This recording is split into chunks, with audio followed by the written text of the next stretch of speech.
You're a wizard, Harry. Let's talk about Jim Butcher's Stormfront, shall we?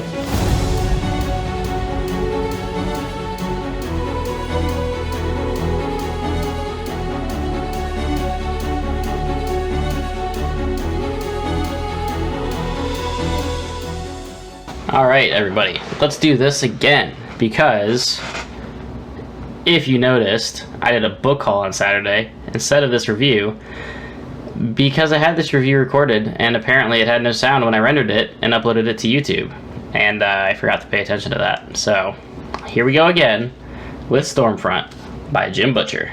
Let's get into it. Once again, welcome back, everybody. For those of you new to the channel, welcome. For those of you who have followed these reviews before, welcome back. So let's just get into it. All right, so the Dresden Files. This is another big fantasy series that I finally got into.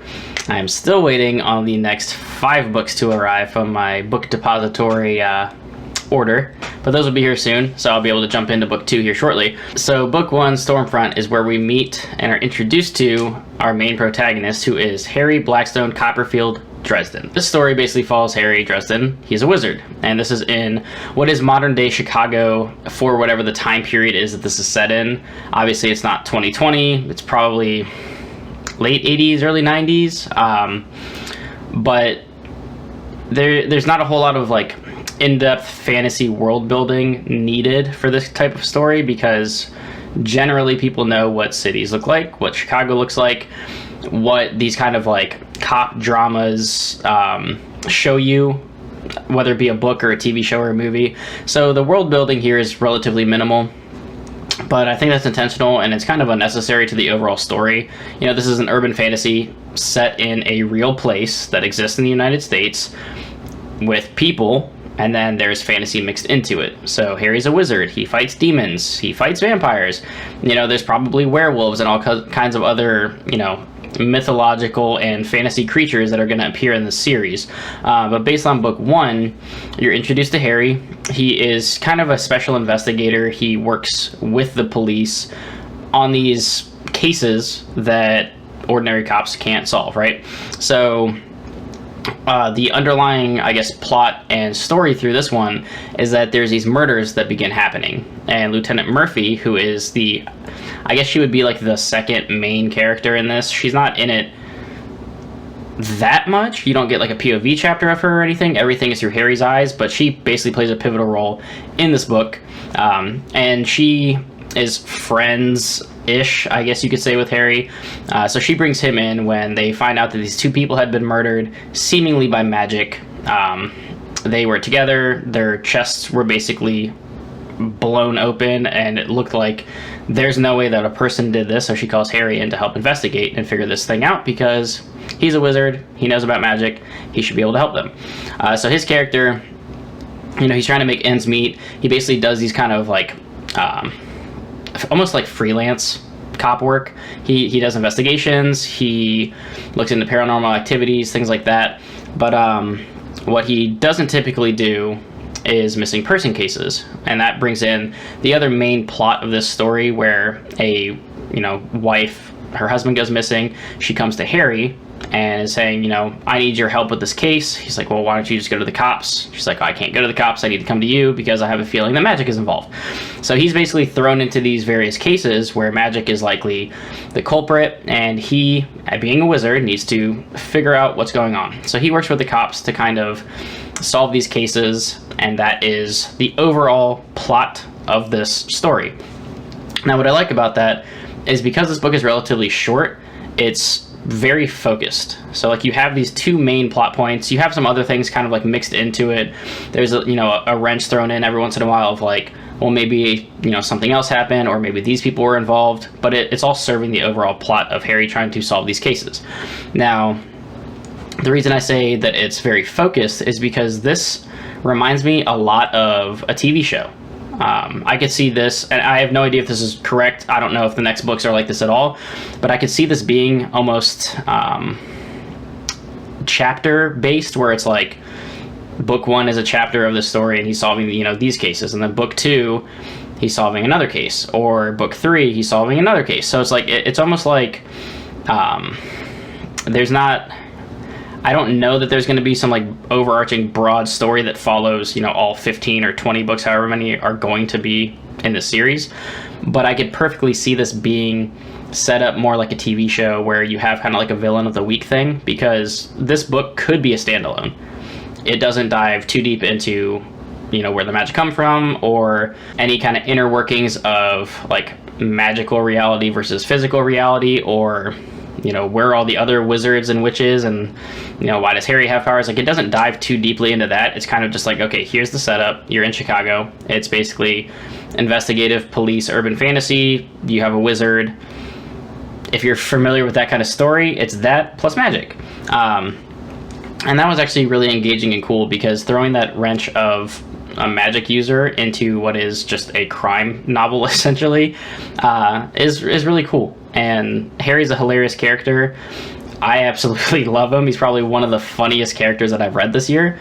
And he's got a lot of flaws, obviously, but he's charming because he holds on to those old ways of trying to be chivalrous, trying to, you know, open doors for women, being super courteous while also being a womanizer, basically. I mean, Murphy calls him out very quickly in the beginning of this book of being a pig, because he is. So you get both of those aspects of him throughout the story.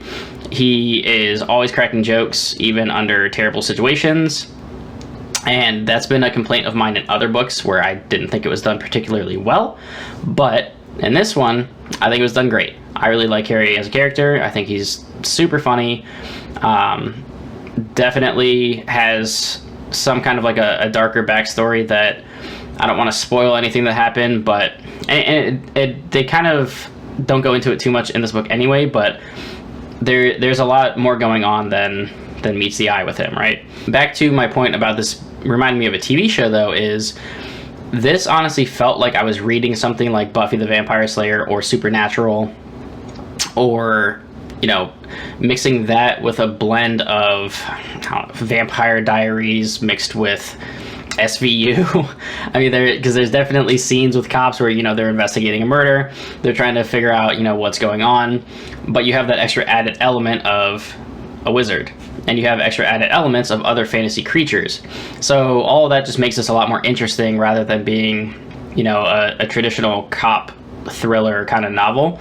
And I have a feeling that we're going to see all kinds of other mystical entities in the following books. So I'm definitely excited to see that and expand more on the magic, because this is definitely a loose magic system, or a soft magic system, I guess is how you would say it. There doesn't seem to be too many rules. It's kind of, you know, flowing. There's certain things that you can pull extra power from, but it's not like allomancy, for example, with Mistborn, where it's like, here's the metals, here's how they work, these are the rules. This is more of like, for lack of a better comparison, more Harry Potter-ish, where like there's spells that you can cast. You can like say a word and shoot a projectile type thing, okay? So that's basically the kind of magic that we're dealing with. So very approachable. You don't necessarily need a whole lot of explanation as far as what they do. It's just, if you know what a wizard is, if you've played any kind of fantasy, you know, game in your lifetime, a wizard casts spells. You don't necessarily need to question where it comes from. I would like to know more about it, and they probably will explain more in the following books, but for this book, it wasn't really necessary to go into too much of like, here are all the rules, and like, here's how wizarding works, and you have to have a wand, and none of that's here. He's a wizard.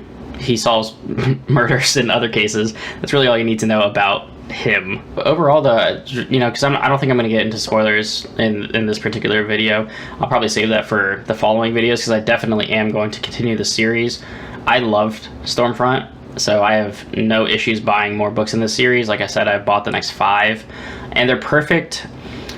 This is not an insult to this book. They are a perfect palate cleanser to reading something like The Wheel of Time. So I'm basically alternating these books, because when you're going, 700 to 1,000 pages in a Wheel of Time book, it's nice to cut that with, a 300 to 400 page Dresden File book where you can kind of kick back, relax. He's entertaining.